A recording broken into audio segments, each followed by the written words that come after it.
Shifted Lens podcast, where we are focused on understanding the mindset of the Black community and breaking down deep-rooted stereotypes and ideologies to find new perspectives. And so the topic of today is, why do we still have to prove ourselves even in majority Black spaces? And, it's a very, personal topic, especially for us, because, we're all African-American students and we attend an HBCU. It's a majority Black area.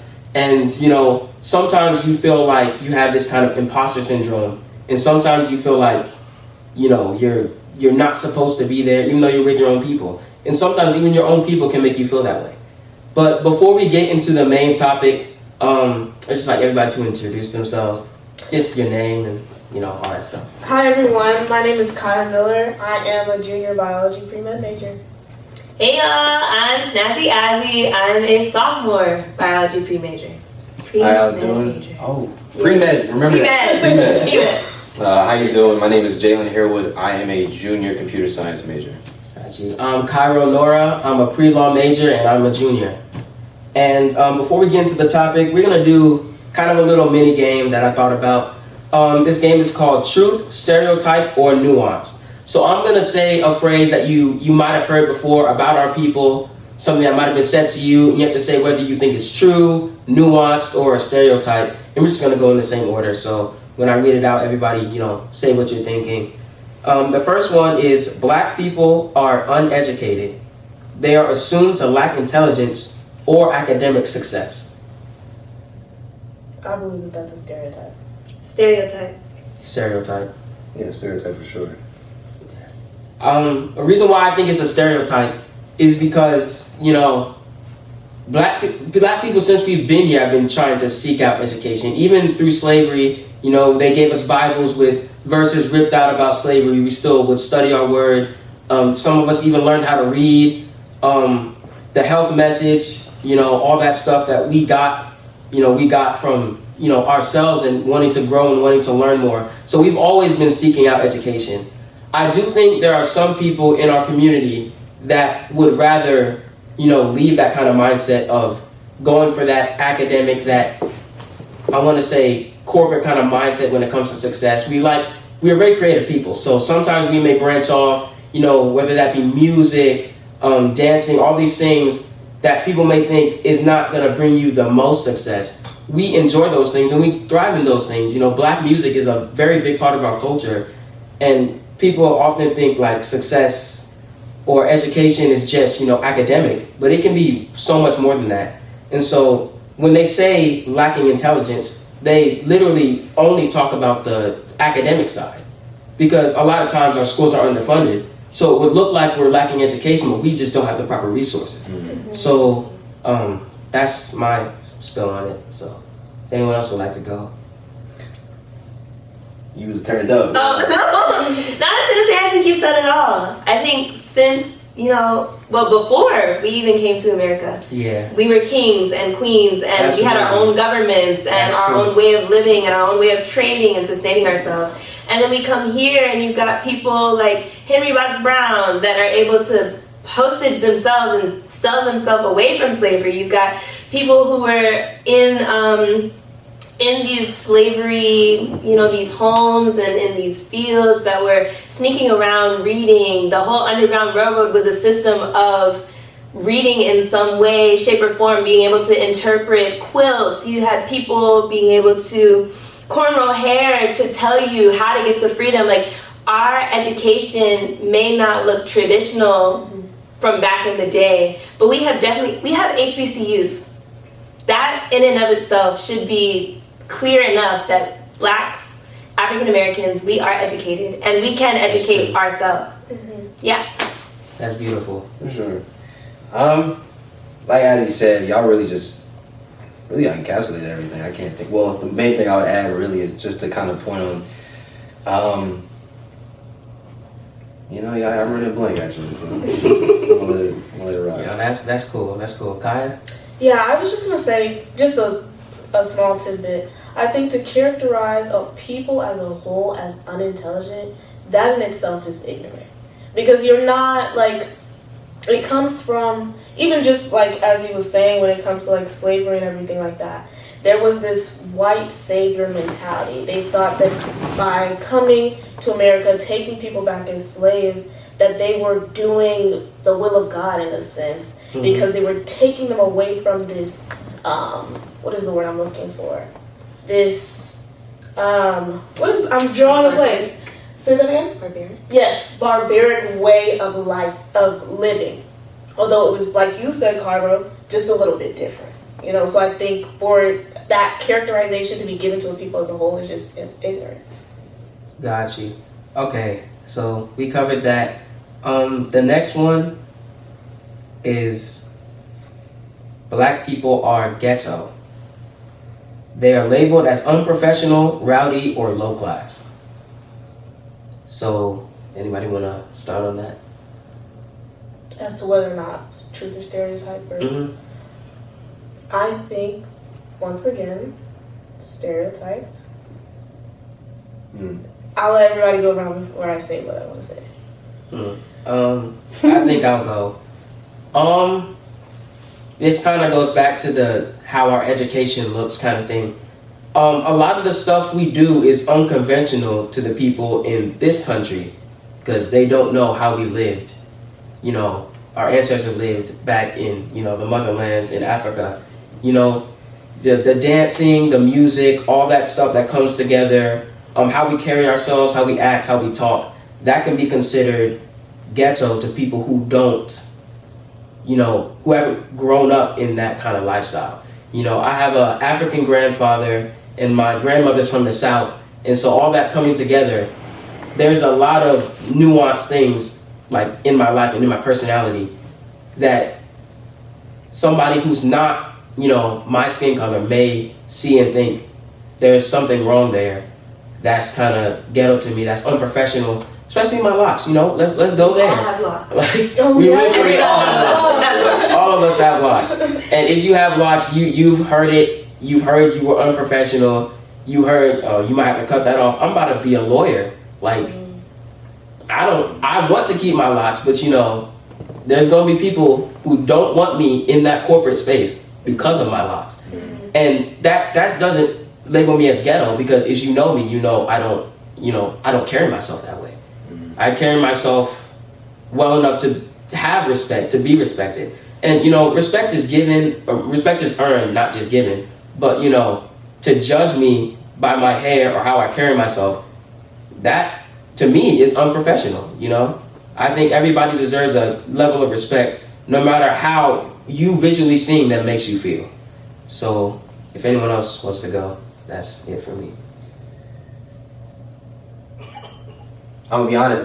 The thing itself, the phrase itself, is 100% a stereotype, and I think it's a dangerous stereotype, especially like to your point. We all have dreadlocks. You know, we all are going into a field where there's a level of professionalism that dreadlocks isn't considered a professional hairstyle, let alone just the color of our skin. You know, and so it's not fair to keep that as the main thought in most people's minds. Where it gets tricky is when the stereotype then becomes a reality from our own doing. Unfortunately, that is the case in some situations, you know, and it's unfortunate for that to happen. But I believe bare bones, no, it's a stereotype, because at the end of the day, even the people that may be seen as ghetto, you don't know their backstory, and so it's just like, just because people are living in more of a suburban area with different type of levels, some people just don't have that availability. So that is their norm. That shouldn't change the norm between each class, how I would look at it. But like I said, bare bones, it is a stereotype, which isn't right at all. Yeah. And so basically, you said what? Did I let my hair 15? I think I did. Yeah, I was 15. Yeah, I think I did. We were 21? Yeah. Yeah. 15 turning I was 15 turning 16. But yeah, you know, I had twists, and so ultimately I was tired of my mom doing my hair because it would take a while and it hurt, and so I wanted to lock it. But what he told me was, first impressions mean everything. And this is not to say not to fight, But in the most unfortunate fashion, we do live in a world where to get successful, you have to then mold to some degree, not conform. Adaptation. But yeah, exactly. That's what And so that's why naturally, like me, I know for a fact, and I tested it freshman year. I know for a fact if I wear my hair down for a week straight, I'm not getting the same, or I'm not gonna have the same way to communicate with people as I am like this. I can't minister the same. I can't have a conversation the same. I can't speak to the teachers the same. They won't call on me. They won't expect me to know the answer of 1 + 1. That's, You know what I'm saying? when I think about it, that's exactly what happens to me. And peep this. And wow. I'm sorry, not to No, you're good. Keep You're going. good. No, it's crazy. Yeah, but peep that. There's been so many classes. I had a psychology class. A guy always walked in late and his hair was down and he never got picked on. But the teacher would see it and would kind of be like, what is your thoughts? And he just wouldn't really know and he wouldn't expect it. And this, that, and the third. And so it's like, as much as we want to be like, yeah, be yourself and do this, that, and the third, yes, do that. Live like how you're comfortable. Live how Christ made you to be. But understand that the way you present yourself the first time will then follow you the rest of your academic career in that specific environment. If I was to walk in here with literal whatever in slides and no socks or something like that, and I'm sitting like this, you know what I'm saying? I'm talking about some, you know, guys, the other day, this junk kind of crazy. If I start talking like that and start talking weird, naturally the environment's going to be like, oh, this guy doesn't really care. Or he doesn't know what he's talking about. And so it's like, we're just put in such a weird bubble with that. But to answer your question, yeah, I do put my hair back to have that sense of like, I know what I'm talking about. And you Is can't that approach why me. you made them smaller too? Then I just did that naturally. Oh, okay. Yeah, that was a natural thing. The big locks to me was always disgusting, but it wasn't because of like That's like I had an uncle and he had them, and I was like, bro, I could literally see, like, you know what I'm saying? Seven locks in your head. Yeah, it's like, oh my gosh, Yeah, I couldn't do that. I can't do that, but I don't know. I believe dreadlocks. Personally, I believe dreadlocks are a biblical hairstyle, but I believe that it's a beautiful hairstyle that people should definitely, you know, be comfortable having and shouldn't feel like I gotta make it skinny, I gotta cut it, I gotta, you know, do this, that, and the third just to do whatever. I mean, dude, honestly, I don't know if Christ had dreadlocks, so I can't make that statement. But I would love to think that, just because I mean, naturally our hair is so thick. And when we let it rock, it does kind of do that. It does. And so, I don't know. But, yeah, like, it's just, it hurts. It definitely hurts to feel. And to your point, I will say I have thought to, like, I have kind of conformed a little bit just because it's like, I would think to myself, how often do I really put my hair down? Now, I have long hair, so there's a reason I keep it like this, too, because I hate it being in my face because I can't see my peripheral vision. But in that, it's just like sometimes I do, you know, like having it in a ponytail all day gives me headaches, you know, and it's just like I want to be able to relax. I want to be able to just have it down and just, you know, do whatever. But it comes at a cost, and so that's a good question. That's a good question. Got you. Okay, so Oh my gosh, I'm sorry, we're recording that jump? My bad. yeah, we've been recording, That's but cool. that's good. No, that was a great discussion. I'm just gonna cut my hair off. My dad was at me, so that's what I like. That's yeah. I was about to. Actually, I did cut my hair off, and then I locked up from a box wig. Remember that jump? We're not gonna talk about that.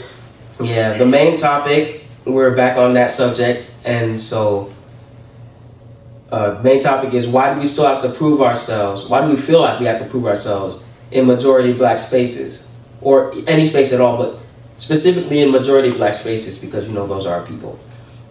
And you know, while I was doing research, I decided to, you know, write out my thoughts because, you know, in the moment, this is just something I felt like needed to be said. So I felt that this was a great place to start, as we all have at some point, all at some point have been in a position as African Americans where we felt like we had to validate our intelligence or presence and almost be perfect to live up to certain expectations, usually academically, but really it can be anything. An internship, a job, at home, sports, the list goes on. There's this unwavering pressure that we have to achieve a certain standard, and falling below that mark means we are not capable or worthy. I believe that this is how a lot of African American children end up with imposter syndrome once they reach college or career level or even high school level. We know about the adversity faced when attending a PWI, which is why we go to HBCUs, or if you're in high school, just a predominantly black school. One would think that an African American child in an all-black space would lead to more comfortability and more support and more confidence in our ability to succeed. But unfortunately, while there are entities that don't want success for our people, there are people within our own community that foster more of a competitive mindset amongst black boys and girls rather than unity, moving together, helping one another.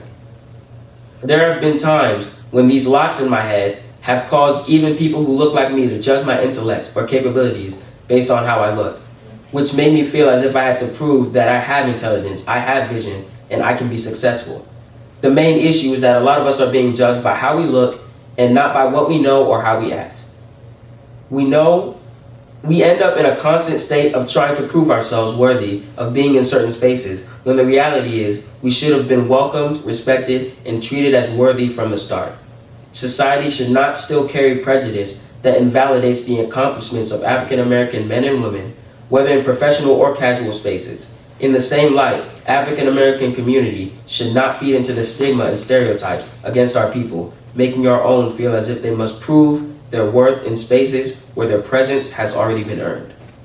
And so those are my thoughts that I had while I was doing my research. So yeah, if anyone else would like to speak on this topic. Sorry. Okay. When I first heard the topic, the first thing that I thought about was it comes down to our definition of blackness. And I use quotes because just to encapsulate the word.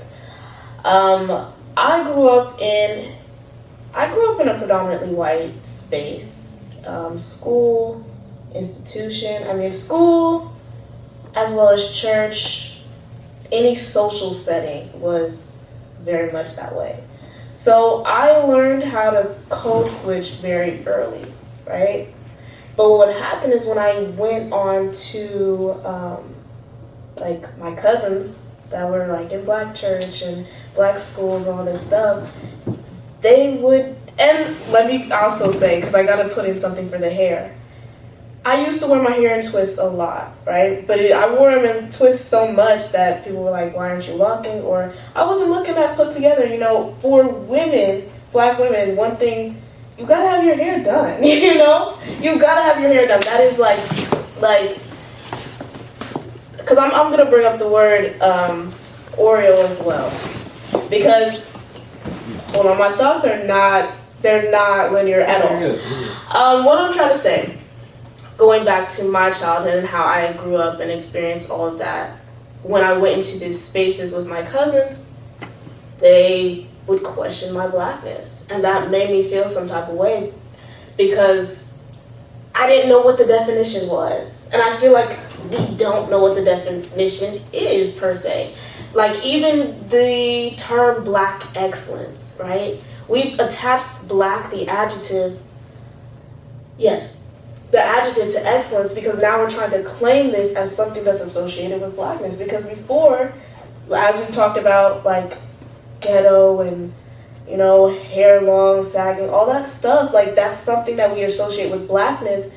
Or the music, being able to dance, having their hair right. I locked because I wanted to feel comfortable in my blackness, And so I think a lot of times, in answer to the question you said, why do we still feel as though we have to prove ourselves, is because actively everyone's trying to find this definition. And if you don't go with what the majority is going with, then you're on the outside. That's powerful. I would love to hear yours. Okay. I was gonna say something, but then I don't even right, okay. If you don't I don't want to pressure you into going into that. No, I got you. Okay, so I think I agree with the perspectives that you were taking. I think that Myself, I grew up in predominantly black spaces. I went to Pine Forge Academy, Woots Woots. I'm here at Oakwood. I've always been in a black church. I grew up in the heart of Baltimore. Like, I've been in predominantly black spaces my whole life. But my blackness has been called into question by my peers because I grew up in a traditional Adventist household. I don't know a single song by Michael Jackson. I don't know how to dance. I barely have any rhythm. Like, these things that are normally associated with black culture, I don't have a correlation with them. So my blackness has been called into question, but like I have locks and I'm into spoken word. I can do poetry and things and write, and I feel like the need to constantly prove ourselves comes from our different backgrounds. I think that we're all, it's a dog-eat-dog world, right? And so we're all trying to prove that we are more than the stereotype in our own way. So I think us all trying to prove that makes proving ourselves even harder because we're all doing it in a different way, if that makes sense. It does. My research and my thought process of why we have to prove ourselves is came from more of like a personal situation, in the sense of that me growing up, I grew up with 4 brothers, and obviously we're in an Adventist household, but my father being in the military, we continue to move around. And so in that, there was times where I just didn't know how to move. I didn't know how to operate. I didn't have a firm foundation on what being black looks and what everything kind of goes is supposed to be. And so I'm constantly put in a position of, okay, how do I now prove this to people of like, this is what I am, this is what it is. In that, I went to PWIs, public schools, this, that, and the third, and so my worldview of what was acceptable or what the goal is in life was constantly being shifted. And so at one point, I believed that I needed to prove to be just like the people in the PWI. I had to wear Adidas and a Nike tracksuit, run on a track team, and X, Y, and Z. And then when I started going back to private schools, and Adventist schools, Pine Forge, I started to really grasp more of like, okay, maybe this is really what it looks like, ultimately. In that, I also just had a hard time figuring out like, why does it seem like I'm behind in life compared to everyone else that I'm seeing? And so even though I try not to compare, it's always difficult in the lifestyle we live, especially in the generation. And so the person I am now, obviously I stay away from social media and try to, keep a single-laned line of focus. But in that, even in the workforce, I'm always proving myself, and it's because I am automatically put behind because of just whatever the people that are above me may think of me. It doesn't matter how well I speak. It may not matter how I present myself, or if I use the most eloquent of words I can think of. I will constantly be in a deficit compared to someone else that may be either equal or maybe even less qualified than me in the position. And so I feel like it kind of just came down to those little things. All right, cool. As far as this topic goes, having to prove yourself in the majority of black spaces, I want to ask you a question, then we're going to do something else afterwards. You said you got locks to try to encapsulate, your blackness. Locks for me was it was like a physical way to gain some confidence. And when I say that, I had a lot of trauma in regards to my hair not being done, right? And feeling some type of way because I have 4C hair. Like, even in our community, the hair types having good hair versus bad hair. We don't say bad hair, but if something's good, the opposite of good is bad, right? And so getting locks for me was a power statement because it's like now I can move freely. My hair is done and I can walk in my blackness, for lack of better words. Is that making sense? Yeah, it is making sense. Because I was thinking, oh, you got your locks to do that, and now you enjoy your locks and you love them. It's not like, it's like, it sounded like you were saying before you did it to like prove something, you know? Yeah, I also think there was a level of freedom surrounding it as well. I think I learned to love my mom did not let me get locks immediately because she wanted me to work with my natural hair. And I'm glad she had me do that because we definitely had a love-hate relationship. I tried to put it up, it wouldn't work. I'd come downstairs ready to leave the house. She's like, I would be like, oh, you finished the hair. No, it's not finished, you know? And I was like, yeah, I finished it. And so I'm glad she allowed me to work and learn to love my natural hair. And now my locks is not like me stepping away from that and like forgetting my natural hair. Like I still love it. But with the lifestyle that I'm living right now, it just works for me, you know? And I love my locks. Yeah. Okay. Yeah, that's what I was getting at. Yes. But my next question is, what solution do you think you have, just all of us, about fixing this mindset that you always have to prove yourself? Or what's your message to people who make you feel that way? Like, what would you say to them if somebody made you feel that way? I'll start off if no one has anything. But I think my thing is, especially in our own community, there should be no tearing anybody down, no just destructive stereotypes perpetuated within our own people. Because we have enough people coming at us already. We have enough. We have enough racial prejudice. We have enough jobs lost. We have enough just hatred for no reason. We don't have time. No one has even the energy to just destroy your own people like that. And so I think to the people who feel like they have to prove themselves, of course, be the best that you can be. You know, pursue your whatever career goals you want, but don't feel like your entire image is riding on it as far as your blackness. Because, you know, that could really be a mental crutch. Because if you're always feeling like you have to prove yourself, you're just going to become, I don't know the word, I don't want to say that. Become stuck in a mindset of, I'm not good enough. Because you're always trying to prove yourself. You'll never feel like you actually made it to where you want to go, if that makes sense. Mm-hmm. And then to the people who perpetuate that stereotype, it's simple, just stop. It's not helping you. It's not helping anybody. If anyone else wants to go. To piggyback off what you said, not my words, but words of a wise man, goes by the MJ, you know, starts with the man in the mirror. I think, like you were saying, you know, definitely have a good circle around you. That helps immense, and obviously, you know, to the perpetrators to ultimately stop it. But no one's word, besides God, is stronger than your own.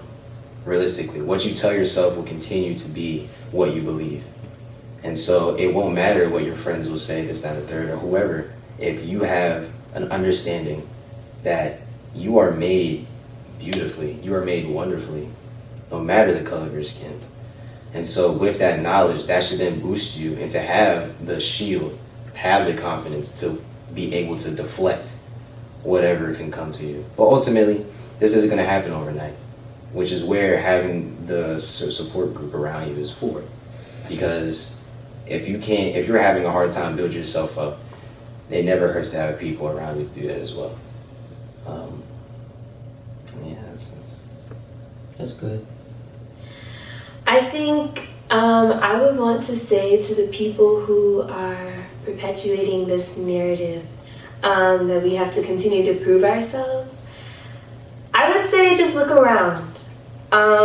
If we think back on where mankind is right now, where America is right now and how much people of African American descent have contributed to where we are, what we're doing, what we're able to do, I think that should cause you to say, wow, like these people really are about something. Yes, the media pushes, of course, it will always push the negative side of our skin. It will always push the violence. It'll always push the crimes. It'll always push the uneducated. But we are a strong people, a very strong people who have brought America a very far way.